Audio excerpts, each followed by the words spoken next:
اعوذ باللہ من الشیطان الرجیم بسم اللہ الرحمن الرحیم الحمد للہ رب العالمین الرحمن الرحیم مالک یوم الدین ایاک نعبد و ایاک نستعین اہدنا الصراط المستقیم صراط الذین انعمت علیہم غیر المغضوب علیہم ولا الضالین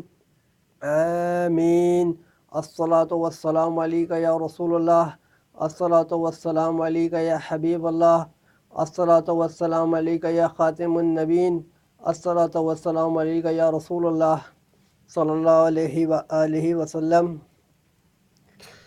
مسلمانوں، چونکہ یہ بیان اردو میں ہے تو لوگوں کو تھوڑی دشواری ہوگی، لیکن میں ان مسئلے پہ بحث اور مذاکرہ کرنا چاہتا ہوں جو فرقے واریت اور جسے کہتے ہیں کہ گروہ بندی کے حوالے سے میں کچھ بیان کرنا چاہتا ہوں۔ تو الحمدللہ امت محمدی کا ایک گروہ یا ایک طریقہ پہ چلنے والے لوگ ہمیشہ قائم رہیں گے قیامت تک، چونکہ حدیث ہے کہ امت کے 73 فرقے بنیں گے، جن میں سے بس ایک جنت میں جائے گا، اور وہ کون ہوگا وہ آخرت میں پتہ لگے گا۔ لیکن ابھی ہم فرقے واریت اور امت کے مسائل پہ بات کر لیتے ہیں کہ جو فرقے واریت کا مسئلہ کہ فلانا کافر، فلانا کے پیچھے نماز نہیں ہوتی، یا فلانا فرقہ خوارج، کچھ بھی اس کے بارے میں، فرقے کے بارے میں غلط و صحیح کا فیصلہ ہم کرتے ہیں۔ ہر فرقہ دوسرے فرقے کو طنز کرتا ہے یا شکار بناتا ہے، یا پھر کہتا ہے کہ اپنے فرقے کو چھوڑو نہیں اور دوسرے کے فرقے کو کچھ بولو نہیں۔ تو فرقے واریت ایک لعنت ہے، اور فرقے واریت کے بارے میں یہ حدیث ہے کہ اگر تم دیکھو، میں مفہوم بیان کروں گا یہاں زیادہ تر، کہ جب تم دیکھو کہ فرقے واریت ہو رہی ہے تو تم جہاں کھڑے ہو، اگر درخت کے ساتھ کھڑے ہو تو اس سے چپٹ جانا، لیکن فرقے واریت میں مت جانا۔ اب فرقے واریت سے مراد جو 73 سیکٹ ہوں گے ان میں سے ایک جنت میں جائے گا۔ آیا کہ اب پورے 73 فرقے ہیں یا نہیں؟ تو ایک مفہوم میں آتا ہے کہ جب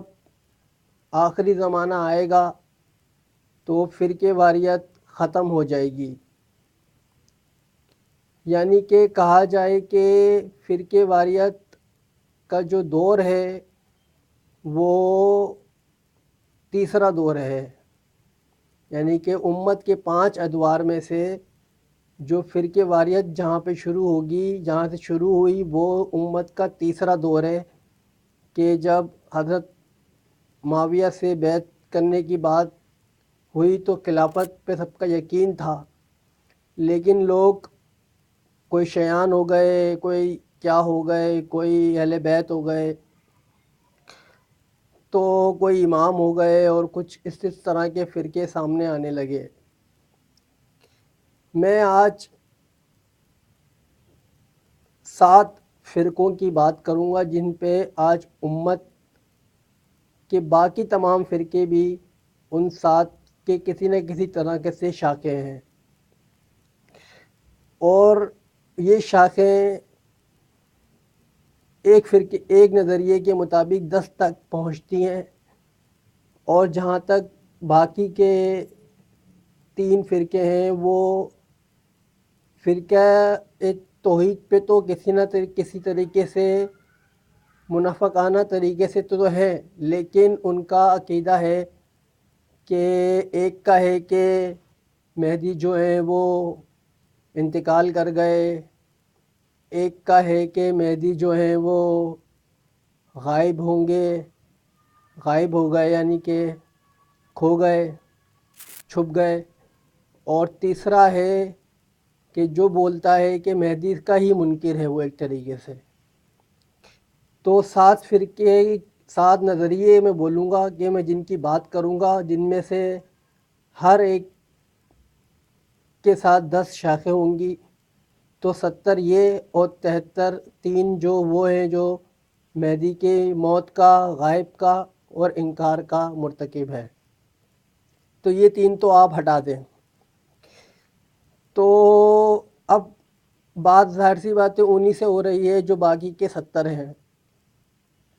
ان میں ہی ان 7 نظریے میں سے پہلا نظریہ جو پہلا فقہ بنا وہ فقہ جعفریہ بنا۔ پھر فقہ یعنی کہ فقہ تو ایک زبردستی لگا لیا، اصل میں وہ ہے تو قرآن و سنت کے مطابق بات کریں گے، لیکن وہ اپنی علیحدگی اور اپنی شناخت کے خاطر اس کو فقہ بولتے ہیں، جبکہ فقہ میں وہ بھی آتے ہیں جو بولتے ہیں کہ ہمارا کوئی فرقہ نہیں ہے، وہ خود بھی ایک فرقہ ہے۔ تو اب کہنے کا مسئلہ یہ ہے کہ میں ذرا امت کے فرقے واریت اور مسائل پہ بات کرنا چاہوں گا کہ پہلا فرقہ جو فقہ جعفریہ بنا، جس چیز پہ کلیم کیا جاتا ہے ماتم، کہ یہ ماتم کرتے ہیں، چلو مدعا تو پہلے تھا، وہ کہیں نہ کہیں سے آپ ڈیفینڈ کر لیں گے، لیکن ماتم کے بارے میں تو کچھ بھی قرآن و حدیث میں، بلکہ شاید کسی کے انتقال پہ زیادہ غم، 3 دن سے زیادہ غم کرنے پہ تو منع ہی کیا گیا ہے۔ لیکن اور کسی کے غم میں رونا یا تھوڑا سا ماتم جائز اس لیے کہا گیا کہ دکھ ہوتا ہے۔ دوسرا نظریہ جو میلاد والے ہیں، یعنی کہ جو نعتیں، قوالیاں، یہ نظریہ ہے ایک دوسرا۔ تیسرا نظریہ ہے جو 12 ربیع اول کا عید، جسے 12 ربیع اول کو وہ عید کہتے ہیں اور ان کا اس پہ کلیم ہے۔ اور چوتھا نظریہ ہے کہ جو بولتا ہے کہ یا اللہ تو ہو سکتا ہے لیکن یا محمد نہیں ہو سکتا، یا محمد اللہ کے سوا کسی سے مدد نہیں مانگی جا سکتی۔ پانچواں نظریہ ہے رفع دین کا، کہ آیا کہ نماز اور رفع میں یا رفع دین کے جو عقائد ہیں ان کے بارے میں۔ اور 5 یہ ہو گئے۔ چھٹا نظریہ وہ ہے جو کہ کہتا ہے کہ ہمارا کسی فرقے سے تعلق نہیں، اور ہم تو بس قرآن و سنت کو مانتے ہیں، اور ہر چیز صحیح ہے اور ہر چیز جو غلط ہے، وہ جو غلط لگے وہ غلط ہے اور جو صحیح لگے وہ صحیح ہے۔ اور 7واں فرقہ جو ہے وہ کلیم کرتے ہیں کہ وہ یعنی کہ اہل بیت جو ہیں وہ ان میں ہی ہیں، یا کہتے ہیں جسے ہم کہیں گے کہ وہابی ٹائپ کے جو لوگ جو بولتے ہیں کہ مطلب جو کلیم کرتے ہیں امام مہدی کی جہاں پہ اپیرنس ہے وہاں پہ وہ ہوں گے، اور وہ دعویٰ کرتے ہیں مہدیت کہ مہدی ان میں ہوں گے اگر وہ آئیں گے تو 70 جو ہیں ان کا عقیدہ ہے کہ مہدی ابھی تک خلافت میں نہیں آئے، یا 40 سال کے ابھی تک وہ نہیں ہوئے، لیکن باقی جو 3 ہیں وہ جھٹلا دیتے ہیں یا غائب کرا دیتے ہیں یا مروا دیتے ہیں۔ تو پہلا جو نظریہ ہے کہ ماتم کا، تو میں یہاں پہ ایک مثال بیان کروں گا کہ جب کسی غزوہ میں حضور کے دانت مبارک شہید ہوئے اور بعد میں جب اویس کرنی رضی اللہ تعالیٰ عنہ کو پتہ لگا تو انہوں نے اپنے دانت توڑ لیے کہ میرے حضور کا دانت شہید ہوا ہے تو میں اپنا بھی شہید کر کے سنت میں آ جاتا ہوں، یا ہمدردی یا محبت کا اظہار عشق کا مثال بنتا ہوں۔ تو کون سا دانت ٹوٹا ہے؟ انہوں نے سارے ہی دانت اپنے توڑ ڈالے۔ تو اگر آپ امام حسین کی محبت میں اور ان پہ ہونے والے ظلم میں اپنا وجود پیش کرنا چاہتے ہیں کہ جو امام حسین پہ وہ اپنے اوپر رکھنا چاہتے ہیں، تو اس کے لیے کوئی معین یا وقت تعین نہیں ہوگا۔ اس کے لیے آپ کو جب بھی امام حسین کی دل میں یاد جاگے، آپ اپنے آپ کو روئے یا جو تکلیف امام حسین کو پہنچی ہے وہ جب جب سنیں تب تب اپنے آپ کو پہنچا کے دیکھیں کہ آیا کہ یہ تکلیف اگر مجھے ہے اس طرح کے تو میرے امام یا سرداران جنت نوجوان کو کیسے ہوئی ہوگی۔ دوسرا نظریہ ہے کہ میلاد نعت ہونی چاہیے اور باقی سب ان کو اس نعت کی اس نعت پڑھنے پہ وہ خوش ہوتے ہیں اور اپنا یعنی کہ ایک اکڑ بناتے ہیں اور اس نعتوں پہ لوگوں کی باتیں لا کے ان کو کسی کو خوش بنا دیتے ہیں اور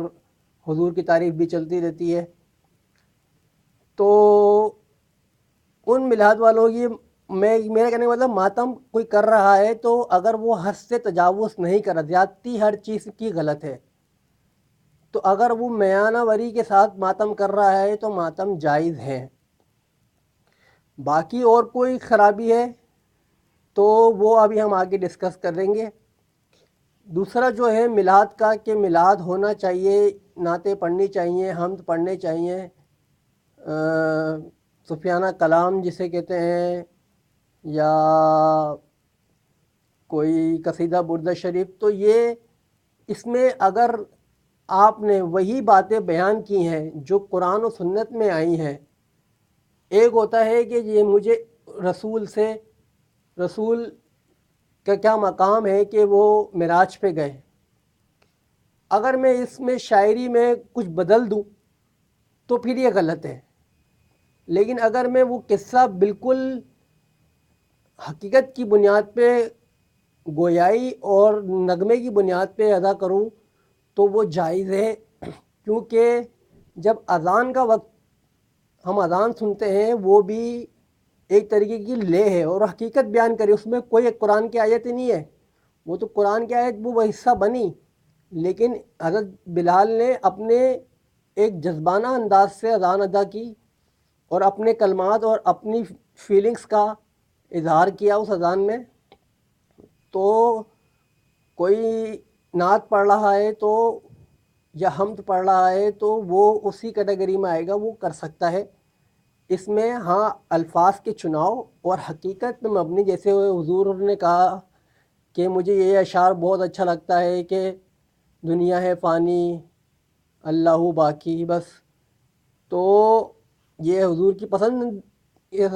حضور نے تصدیق کی اس بات کی۔ ہاں اس بارے میں یہ بھی ہے کہ اگر کوئی اشعار بنا کے یا لے بنا کے اپنے پیٹ بھر رہا ہے تو اس سے بہتر ہے کہ وہ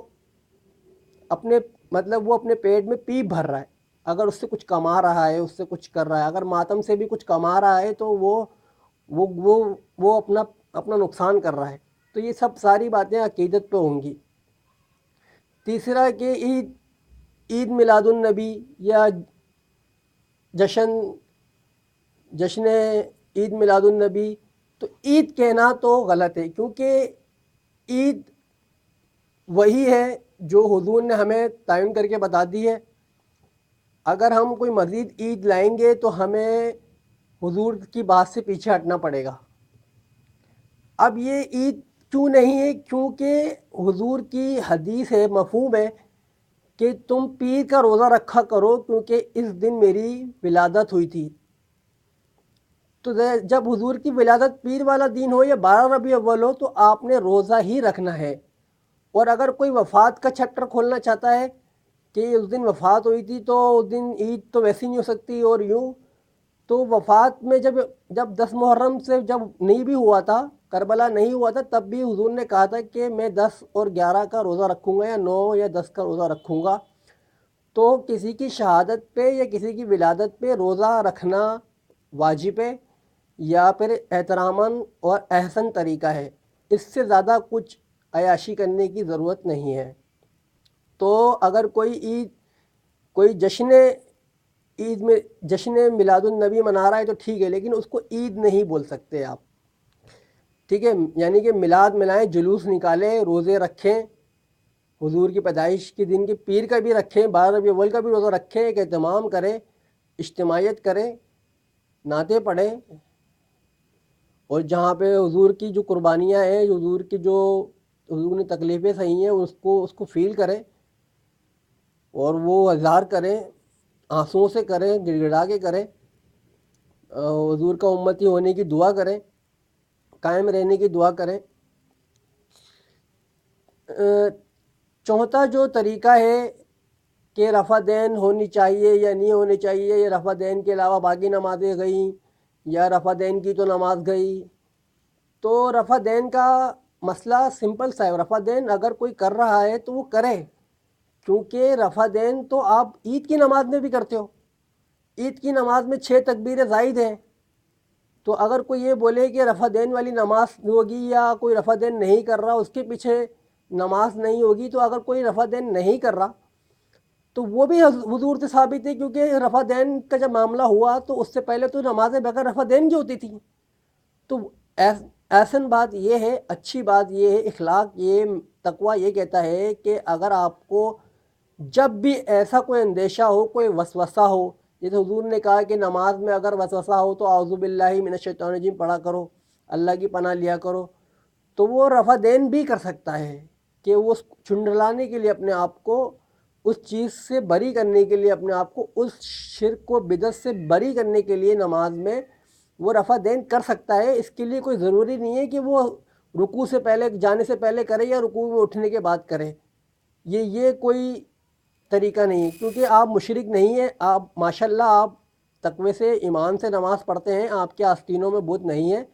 تو اگر آپ رفع دین نہیں بھی کر رہے یا زبردستی آپ کو کوئی لگا رہا تو آپ رفع دین نہیں کر رہے تو اس میں کوئی حرج نہیں ہے، لیکن رفع دین کر رہے ہیں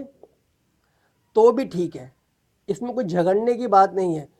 اور جہاں تک شیعوں کی نماز کی بات ہے، وہ ہاتھ ہی نہیں باندھتے، تو وہ طریقہ بھی اسلام میں ہم نے دیکھا ہے کہ وہ نماز جنازہ جس طرح ہوتی ہے یا جس طرح عید کی نماز میں ہم کیا کہتے ہیں تکبیر کہنے کے بعد ہاتھ چھوڑتے ہیں، تو ہاتھ چھوڑ کے بھی ہوتی ہے، اگر وہ کہے کہ وہ تو نماز جنازہ، تو نام تو نماز کا آیا نا، تو نماز کے جتنے بھی طریقے ہیں وہ سب قرآن و سنت میں ہیں اور وہ سب صحیح ہیں، اس میں کوئی مسئلہ نہیں ہے۔ رفع دین کرنا یا نہ کرنا، اس میں کرنے میں کیا پتہ ثواب ملے، اور نہ کرنے میں یہ نہیں کہ گناہ ہے، گناہ نہیں ہے، ٹھیک ہے۔ اور پانچواں کہ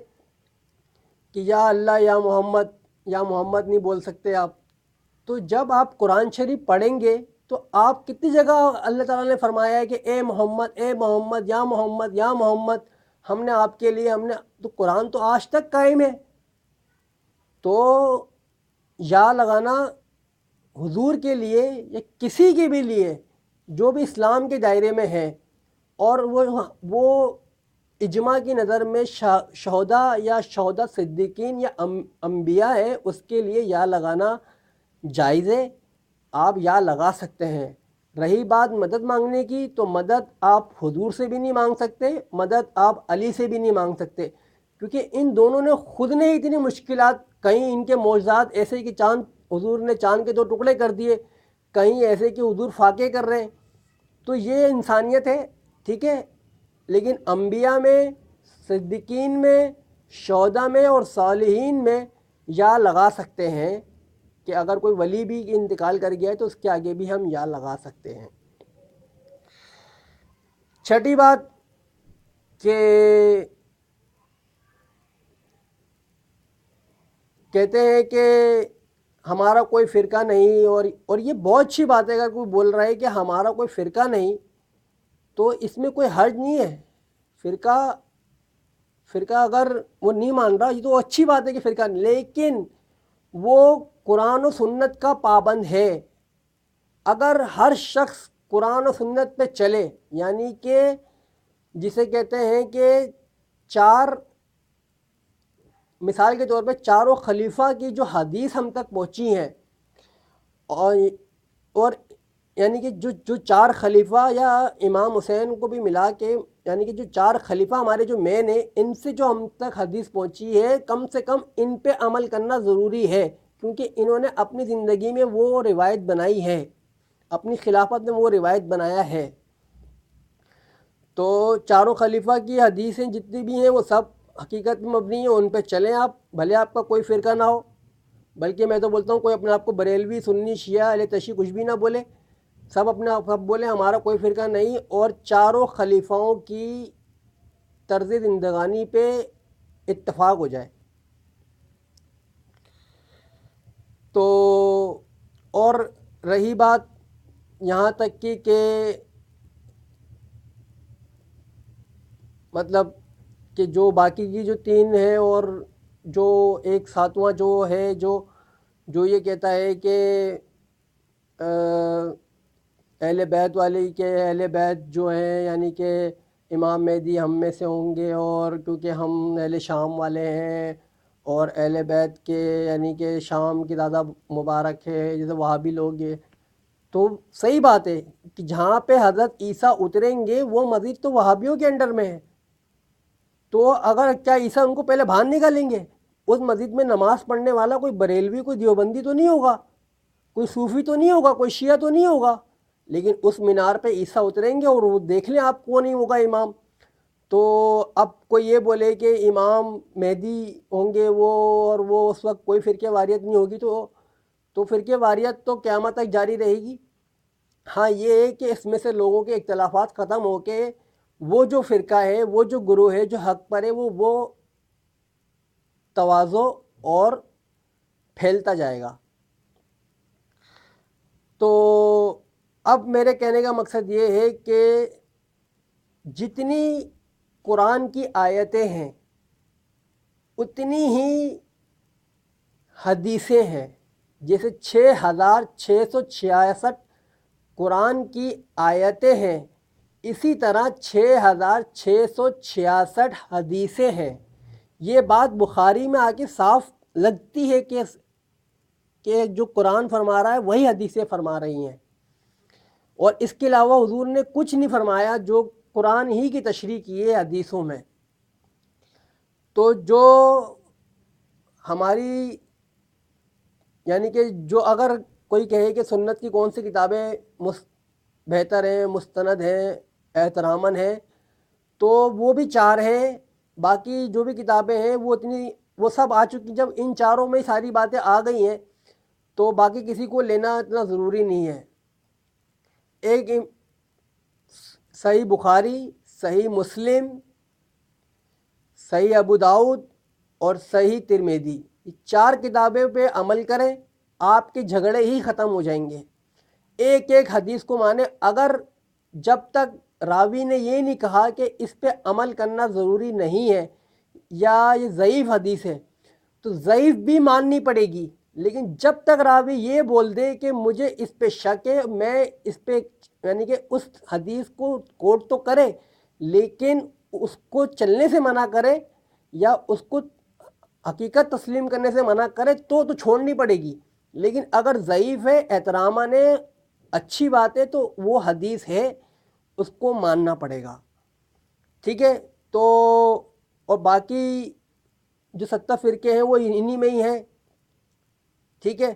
اور فرقے واریت کا جو دور تھا وہ تیسرا دور تھا، یعنی کہ جو بادشاہت کا دور تھا، جس میں ہر فرقے کے بادشاہوں نے حکومتیں کی، یہاں تک کہ عباسیوں نے کی، فاطمیوں نے کی، سب نے کی۔ تو اب تو ملوکیت کا دور ہے، تو یہ فرقے واریت سے اور امت سے تو بالکل ہٹ گیا ہے، کیونکہ ملوکیت کا دور تو کاٹ کھانے والی ملوکیت، یعنی کہ حکمران جو غزوہ ہند کے اشارہ کرتے ہیں کہ غزوہ ہند میں جو حکمران ہوں گے وہ اتنے ظالم جابر ہوں گے کہ ان کو قید کر کے جلایا جائے گا، جیسے دجال قید ہے ایسے ان کو زنجیروں میں باندھ کے لایا جائے گا حضرت عیسیٰ کے پاس۔ تو اور باقی کے جو 3 فرقے ہیں جو کہتے ہیں کہ انتقال ہو گیا، غائب ہو گئے یا آئیں گے نہیں، یہ تو تینوں ہی سرے سے فارغ ہیں، بھلے توحید پہ چلتے رہیں، جب تک مومن نہ ہوگا شخص تو بات نہیں بنے گی۔ اور آخری بات میں یہ کہنا چاہوں گا کہ اگر آپ کو سب سے اچھی طریقے سے اسلام اور زندگی گزارنی ہے، اسلام پہ رہ کے زندگی گزارنی ہے، وہ یہ ہے کہ اپنے گھر کی قریب مسجد میں نماز ادا کریں، چھوڑ دیں کہ آپ کے فرقے کی مسجد دور ہے یا قریب ہے، یا جو مسجد آپ کے گھر سے قریب ہے آپ وہیں پہ نماز پڑھیں گے۔ حضور نے فرمایا کہ دونوں قبلہ اور طیبہ کے علاوہ باقی ہر ہجرت نماز کے لیے غلط ہے۔ آپ اپنے گھر کے قریب کی مسجد میں نماز پڑھیں گے، اور اگر زیادہ ہی کوئی اعتراض ہے آپ کو اس فرقے سے یا اس کا امام کچھ ڈیفالٹر ہے تو آپ گھر میں ہی ادا کر لیں۔ یہ نہیں کہ آپ اس مسجد کو رد نہیں کر سکتے، آپ یا تو پھر اس مسجد کو ٹھیک کریں، نہیں کر سکتے تو اپنے گھر میں ادا کریں، اور سب سے احسن طریقہ جماعت ہے تو جماعت سے ہی ادا کریں۔ تو یہ کچھ مسئلے تھے جو ایک دوسرے کے اوپر الزامات لائے کہ یہ ساری چیزیں بہتر ہیں، اگر آپ دیکھیں تو یہ ساری چیزیں بہتر ہیں، ان میں کوئی اختلاف کرنے کی بات ہی نہیں ہے۔ آپ چاروں خلیفاؤں کی باتوں کو مانیں، حکومت کی زندگی کو مانیں، آپ ان چاروں کتابیں جو میں نے آپ کو بتائی ہیں حدیث کی ان کو مانیں، آپ انشاءاللہ اللہ مجھے بھی کامیاب کرے گا اور آپ کو بھی کرے گا۔ وآخر دعوانا والحمد للہ رب العالمین والصلاۃ والسلام علی سید الانبیاء والمرسلین۔ اللہ حافظ۔